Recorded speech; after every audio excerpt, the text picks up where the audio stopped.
Umefanya vijana wengi wanakuja zoezi, hawezi wakaingia kwa mambo ya mihadarati, hawezi wakaingia mambo ya wizi, hawezi kuanza kufanya tabia ambapo hastahili.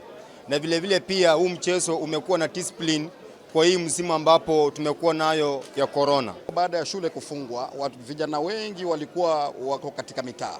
Kwa hivyo katika kuwaleta pamoja, kwa sababu tunajua idle mind is a house of a devil. Watoto badala kukaa na kufikiria mambo mengine mabaya kama mimba za mapema, kama uvutaji wa bangi, kama mambo ya uwizi na mambo mengine, tuwalete pamoja in a meaningful way ili tuone kuwa tumeweza kuwaeka katika talanta.